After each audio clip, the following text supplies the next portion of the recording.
You're listening to Maximum Medicine Radio with host Doc Martin.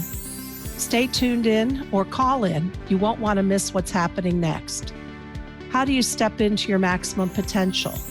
How do you connect your spiritual drive with your physical path? Stick around as Doc Martin takes listeners on a journey through the seen and unseen, the accepted and the unbelievable. Get ready to meet the maximum you the world needs on Maximum Medicine Radio with Doc Martin now.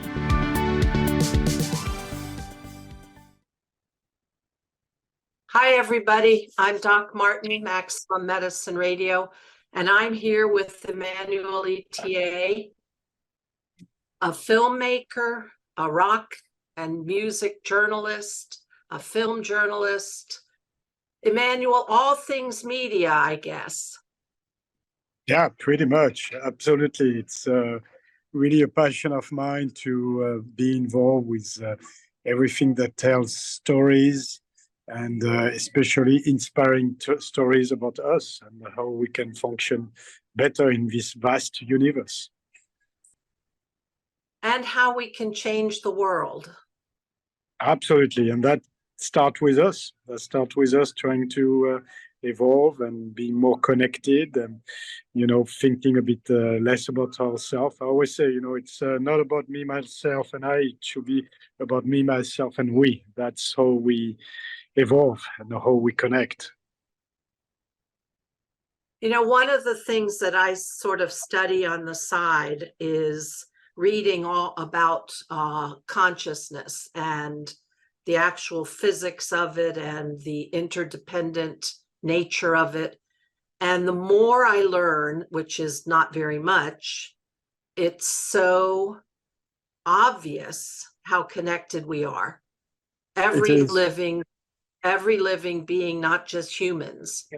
And so I'm going to make an assumption, and you correct me if I'm wrong, that your films are, well, why don't you tell me, what are your goals with your films? Well, so I started a journey. It's really a journey because it started almost 15 years ago, 17 years ago, actually, when my first son was born, Felix.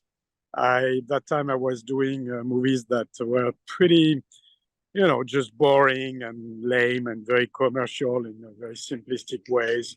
Action, horror, that type of silly commercial movie you see on Netflix. And I wanted to speak up about, what's going on in the world. And when we look at the planet, we have to admit it's not functioning very well. It's really dysfunctioning. It's disconnected. There's never been that much poverty, that much suffering, wars, crises, environmental crises as well.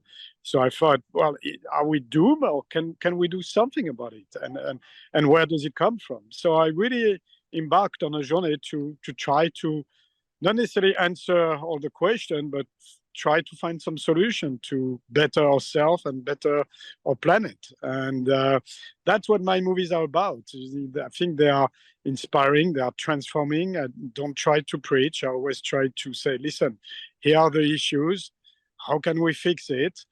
Here are the solutions. And then just get involved. I always say you really have to stop thinking somebody's going to save your butt. There is no Santa Claus. So stop praying and act. Stop waiting and heal. Stop following and become a leader. I think that's when things are going to change, when really the 7-8 billion of us are going to be much more involved with each other, realize we are all complementary. We are all beautiful souls, beautiful geniuses with infinite possibilities and skill. But we are told, don't try. We are told, don't question. We are told, be afraid. So enough of that fear system that keep us in jail. I think the next revolution is a revolution of the mind, when really we, the free people of planet Earth, are going to finally start helping each other and be more collaborative and realize it's all about partnership. So one of the movies that you made, The Invocation, you met some and worked with some really amazing people. Deepak Chopra, the Dalai Lama, Desmond Tutu. What was that like transformatively for you to be surrounded by these amazing beings? Well, look at my smile. That's the answer. I mean, obviously, that's the effect this type of human beings have on you. You know, they are pure love, pure energy, pure intelligence. So obviously, it moves you. It's enlighten you. It puts your soul in fire. It puts you in action. So it's a wake up call when you meet people like this. And thank God we've got people like this. And then when you become one of them by being inspired by them, it's your job then to keep spreading that peace and love, you know. So they are agent of change, and we need more Dalai Lamas, more Desmond Tutu, more Deepak Chopra, more Dr. Sharon Martin, more Emmanuel Itier. You know, it's that's how we trigger the genius in each other, you know, by keep inspiring each other. You know, it's yeah, Desmond Tutu had a great quote when I met him. He says, you know, I wish people realize that I am because we are. And it is true, you know, you really are not an island. You really are not alone. We are a really 8 billion human ecosystem where all of us, and quantum physics shows that we are a big ensemble of intertwined molecules. So when I'm depressed, you're depressed. When I'm happy, you're happy. So that's why it's very important for us to realize that we are constantly connected, even through this silly device, through this Zoom conference we're having right now. The molecules are connected to the phone, goes through the system and comes out, and you feel it. You feel it in my voice. You feel it in my stare, in my eyes. So that's super important. You know, I am because we are. I am because we are. Right. Again, it's the me, myself, and we. You know, we really need to shift that thinking. We cannot anymore suffocate, you know, narcissistic, ego, little world of me, myself, and I. That has killed us for the last 3,000 years, and it has to stop. So now we need to dance. We need to connect. We need to be with each other more than ever. Well, the spiritual community that I connect with more intimately, we are very much focusing on how to respect the duality that brings individualism and yet stay in non-duality in terms of changing the world. And that's a hard one, because individualism is necessary as a human, but it also has, as we know, narcissism, greed, suffering. That's a hard thing to shift, isn't it? No, it's not hard. It's about realizing that that's how you grow. You suffocate and you die if you think about me, myself, and I. And you grow and you transform yourself if you think about me, myself, and we. So you have two choices in life. Do you want to die within, or do you want to expand? If you want to expand, you have to take chances on others. You have to connect with the others. That's how you're gonna grow. It's like when you make the shift of being a single, selfish, narcissistic, ego-driven individual, and you say, oh, I'm going to marry this beautiful soul, and then next step, I'm going to have kids. Well, these are scary steps, right? They are expanding steps, but that's how you truly grow. And that doesn't mean the individual dies. The me, myself is still there, but the I die. The me, myself, the I dies. And that's fine, because you don't need me, myself, and I. You don't need 3 layers of narcissism and ego-driven madness. You need 2 layers, some really self-confidence, some really good inner strength, and then you need to spread it. You need to give it away. You need to connect. And that's how you even expand more. That's how you grow more. Yes, I like that.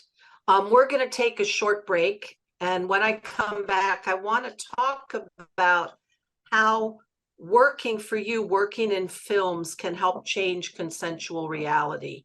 And let's get down to the actual talk about how do we liberate ourselves from believing everything that's just plastered out there, and how to be discerning. So let's take a short break. Colton, shall we take a break now?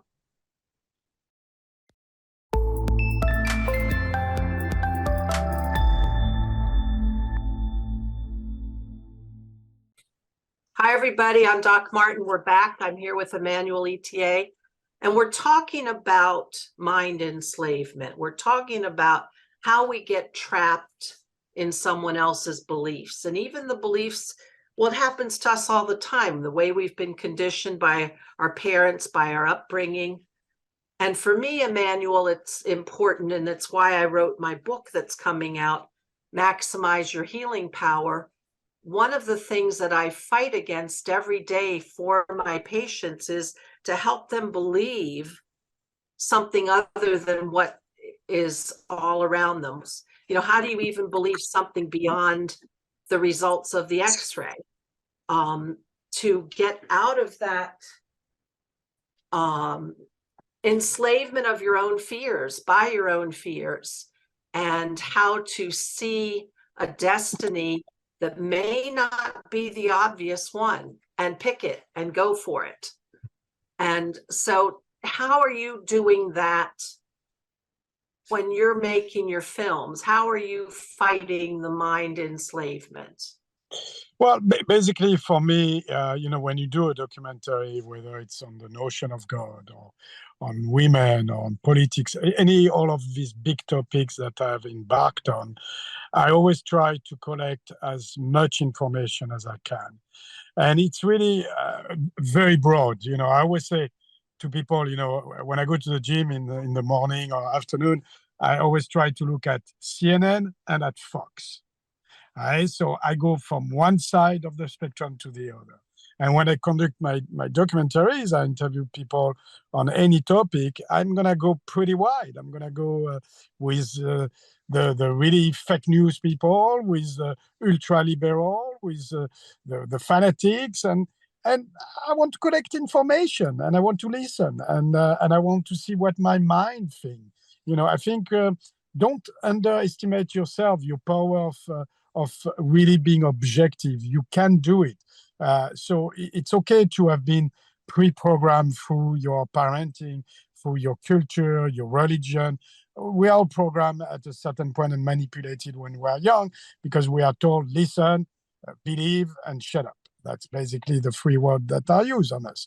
But as we grow older, we can take a little bit of distance. We can elevate our mind. We can, open the window of our mind and escape and free our mind. And it's with a lot of strong will and about just saying, that doesn't feel right. It feels weird. I don't feel okay. It gives me a headache. So if it does have some effect on my body and I don't feel happy, maybe it's not the truth, because if it was, my entire body would accept it, and also it's about looking around and, whatever people tell you to believe, it's like, well, okay, but does it work for them? Does it work for the rest of the world? I always love that all this, what I call the charlatan, the gurus of today, and there are so many, preaching, oh, you have to do this and that, it's about you, it's about that. And you look at their life, and A, their life is a mess, and B, the world is not really changing based on what they say. So if it's not changing based on what they say and the truth that they are pretending is true, that's what it means that it's not true, right? I mean, look at, we are 5,000 years almost after all the monotheist religion, and what have they done? Not much. There's never been that much poverty, death, disease, misery. So there might be a little bit of truth, but there's a lot of, maybe not lies, but distorted truth, So be careful. Again, don't stop believing in Santa Claus, okay? We are told at 10-year-old, no, there is no Santa Claus. So, okay, so there is no Santa Claus. There is you and I. There is we. We, the people of Earth, with incredible skill, incredible possibility, incredible genius, and together we can solve any problem at us. We can solve all the environmental problem, all the poverty, all the economical stuff. But it's together, and it's really as partners, not as master and slaves. we still have a world which is really led by a few masters. Look at all the leaders of the world, constantly fighting, constantly, raising costs and speculating, and us, the slave. Well, I say that's enough. Aren't you tired to be a slave? So it's time for a re-evolution, I think one of the things you said is what I encounter in my clinic every day that I work. And people watching the news, and they're angry and they're irritated and they're complaining and this and that. And I try to tell them, that's how it makes you feel, even if we bring it down just to your body, that is not good for your body. That is not good for your health. So if you can train somebody to be more aware of how they feel, and that feeling should be at the very least contentment, even if before you get to joy and bliss, that's got to be better for you. Well, Go ahead. I think it's about balance. So there is also the danger of only believing in your feeling, because as you know, feelings are regulated by hormones, by nerves, by a structure of neuron that can be unstructured if you are in stress, if you are midlife crisis, menopause, and men go through the same. So we all go through a genetic and hormonal changes as we go older, or when we're young, when we're 16 and full of hormonal rage. So be careful to your feeling. Trust your guts, your feeling, but to a certain extent, and be really in balance between your mind and your feeling. That's very important. You need to do a balance of check all the time. So again, trust your feeling, but to a certain point, because they're gonna blind you. Like, trust your mind, but to a certain point, because if you overanalyze, then you become cuckoo, then you become paranoid. So it's very tricky. I always say I think, so it's the mind, therefore I am, that's kind of the feeling, therefore I do, and that's really the balance between the mind and the feeling, having a conversation and saying, okay, this is the most tangible direction based on all this analysis and all this feeling, this being.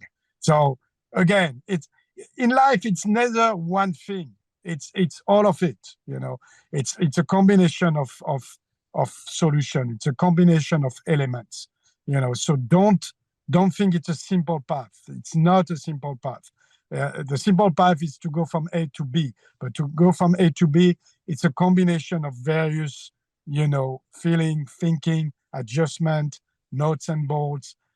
It's a little bit more complex, without, again, falling into too much self-analysis, because then you end up being totally cuckoo as well. So that's my thought. Mm-hmm.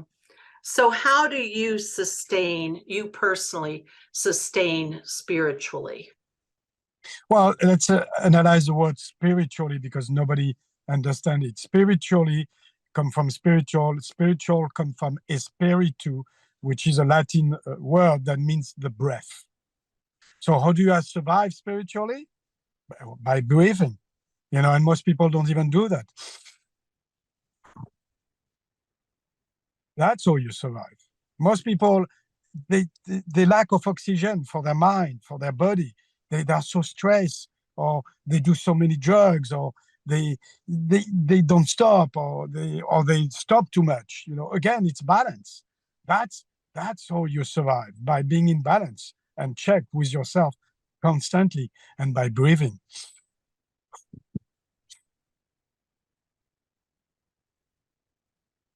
Do you have a spiritual practice?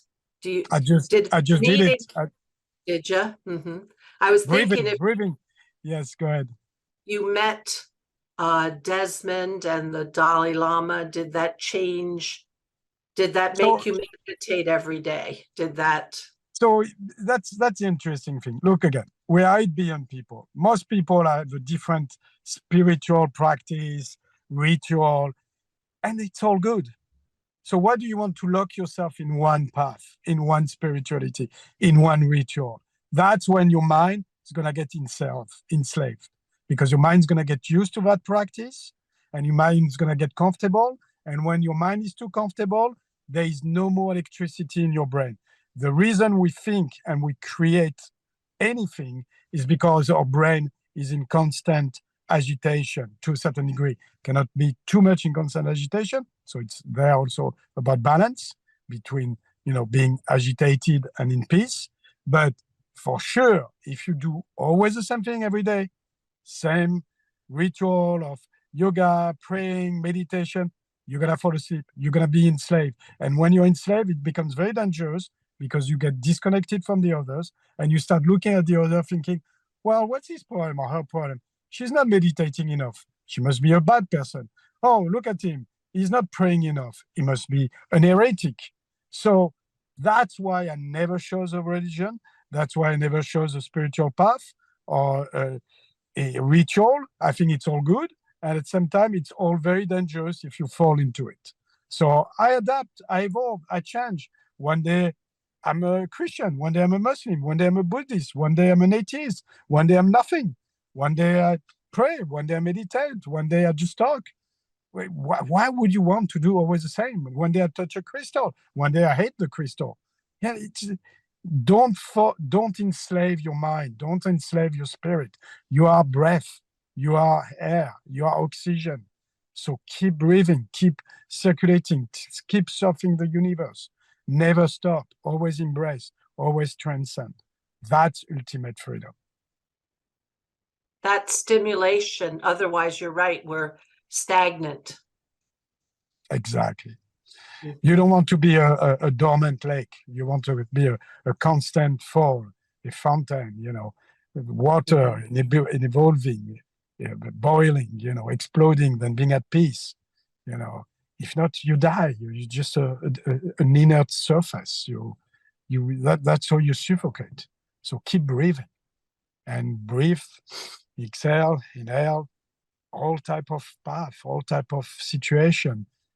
Take a hike, go swim. Don't always do the same thing. It's terrible. Don't do that. You will suffocate, guarantee. Well, it's interesting because those are the things that the 5 rules that the neurologists tell you to avoid dementia. Socialize, so get out there and be with other people. Read, bring in stuff, balance different things of eating, different ways of exercising. So it's all keep things stimulated, keep it all juicy. Exactly. And that's why I always love when, I do my journey and I meet a Deepak and a Dalai Lama and they say, oh yeah, you should do more of this and this and that. I'm like, no, I'm doing enough. Now I'm going to try something else. Don't try to get me into your spider web of deception where it's all about you and it's not about we. Again, you Dalai Lama, it's good. Do your stuff. You Deepak, do your stuff, but don't force people to only follow you. That's why we are 8 billion people. If not, there will be only one mind. That's why we have 8 billion minds, and they're all independent, they're all individual, as you said, and they're all complementary. And they can all teach to each other something. They can heal each other. Good. Let's take a short break, and when we come back, I want to talk more about what you're thinking for your next projects, and we'll talk about that after a short break. It's a good one. Come back.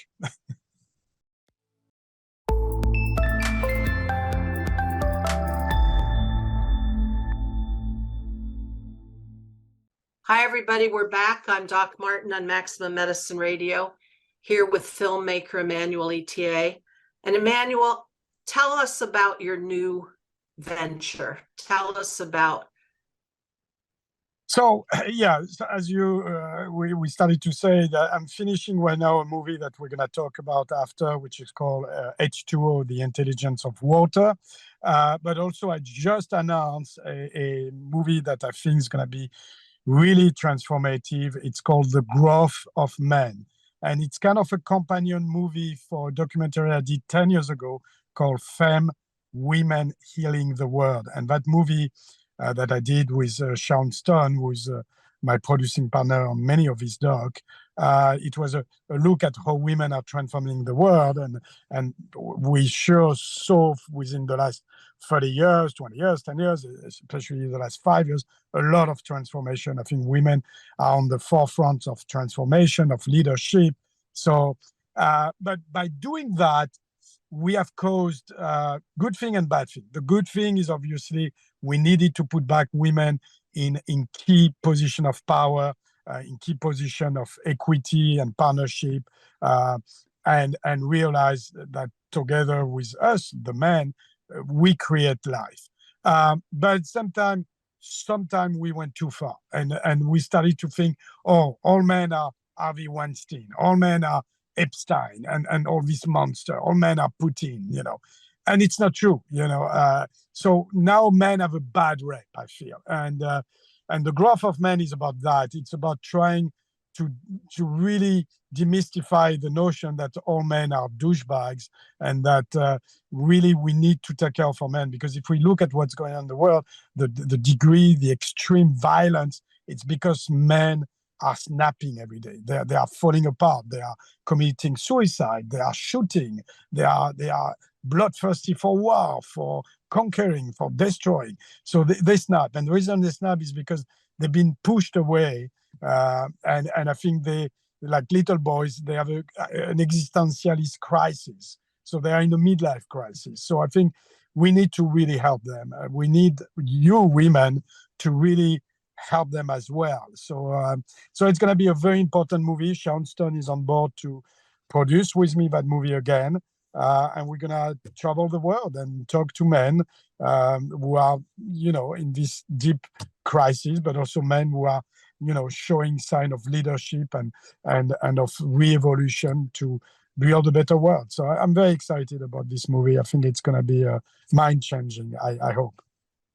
Game-changing, I hope. Well, what I have seen over the years, I've observed is some of the changing in parenting styles. And I see it perhaps more so in Europe.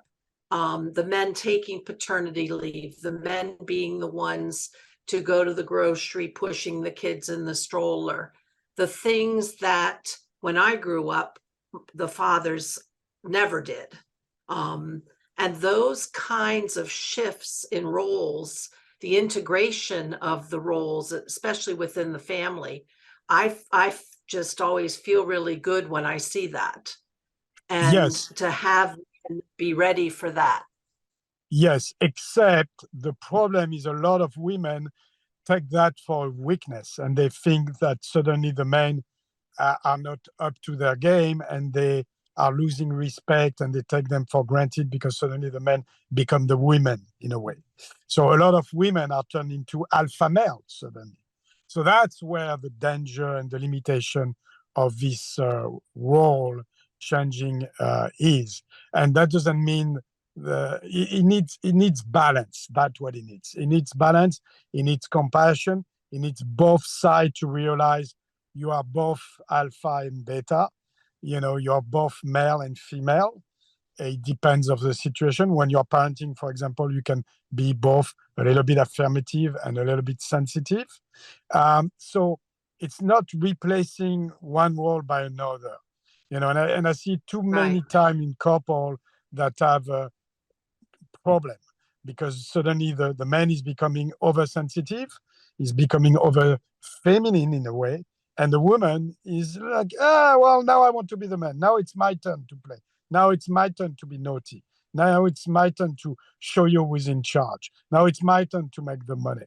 And they put down the man. So it's really has to be addressed with cautiousness, with love, with respect.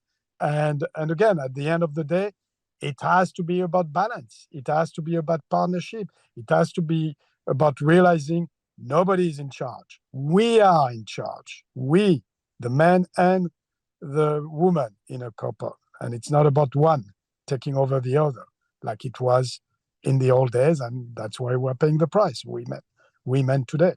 I'm always astonished when I see in the news and we have these extremely strong men aggressive men in leadership, warlike men, surrounded by these adoring women.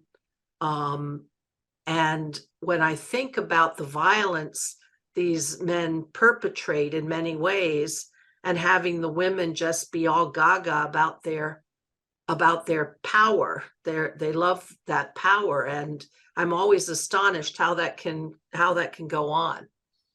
Yeah, so first, this is a very, very minority. Again, it's a cliche. We cannot say that it's happening everywhere every day. So A, we cannot tell our audience that it's happening everywhere. That's not true, A. And B, if we analyze why we got to this point, well, it's also women who educated their daughter to be like that as well. So the guilt is on both the men who definitely were raised as macho douchebag, and the women who accepted their daughter to be enslaved and in a way prostituted them to this man. So the guilt is on both sides. It cannot be put all on this type of men who themselves are to a certain point victim of father who enslave them to be this way. So it's a little bit more complex. And at the same time, this is a minority problem. You know, the vast majority of couple and of parents and men and women are good. You know, and by the way, you've got also women playing with men. Let's talk about all the women who are using men as sugar daddies. So that's the same abuse reversed. That's the same cruelty. That's the same deceiving attitude to pretend that you care when really you don't. You just want to be sugar fed. So let's be a little bit more honest about what's going on. Yeah, it is complex. And it's both sides. Both sides can be very, very deceiving, men and women. Yep. So Colton, this is a good place to break. Then we can save the rest of the time for talking about Emmanuel's other project on water. So Colton, let's take our last break now.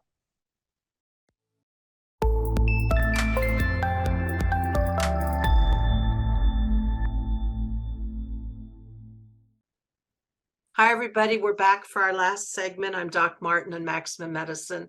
And Emmanuel Itier is going to tell us about his project on water, which the topic I love. So Emmanuel, tell us about that. Yeah, so that's the current documentary I'm about to complete. We have just started editing it after filming around the world for almost 2 years and a half. It's called H2O, The Intelligence of Water. So as we know, our body and mind is made roughly of 70% of water. The planet is made of 70% of water. So there must be some type of visible and invisible relationship between us and water, right? So that's what the movie is about. It's about trying to find that degree of relationship, of balance, of intelligence between us and H2O. And of course, we are talking about the work of Dr. Emoto, but we've been really going around with Dr. Pollack and many, many other amazing, inspiring personalities. I think it's going to be another quite mind-blowing experience when you watch it. It should be done hopefully by the summer. What was one of the things that you learned that you had no idea about? Was there something?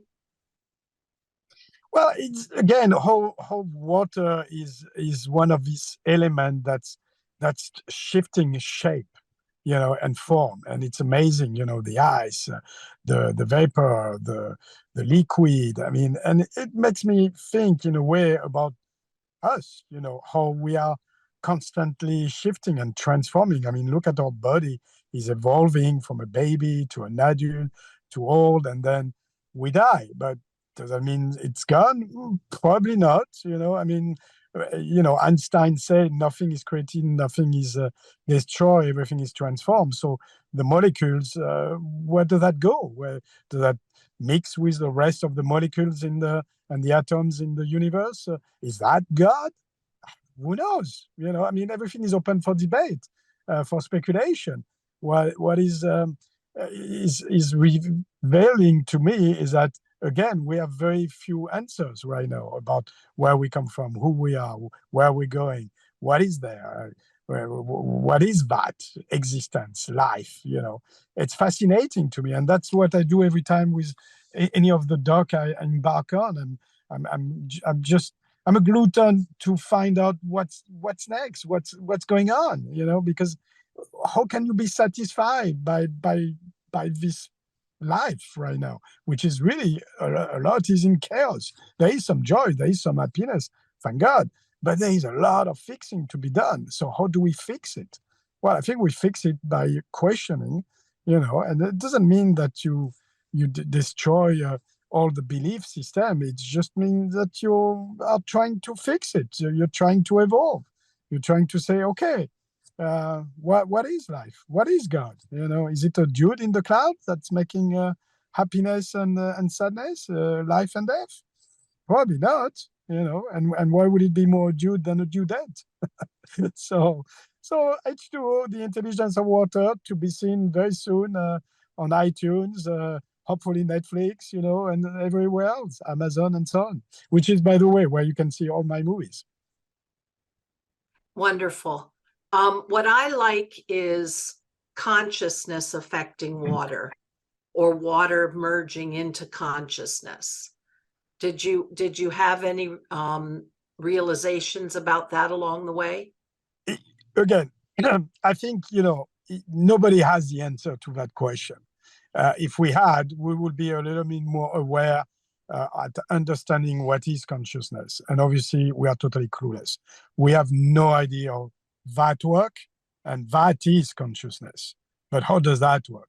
We barely use 5% of our brain capacity. So we have no idea. So I know I didn't find, sorry to say, I didn't find any more truth about how consciousness works. What my instinct tell me, what my gut feeling tell me, is that yes, by what we learned from quantum physics, consciousness is definitely an assemble of molecule, of synapses, all connected, and all this connection creates something, create existence. Now, is it a supermind? Is it a higher power?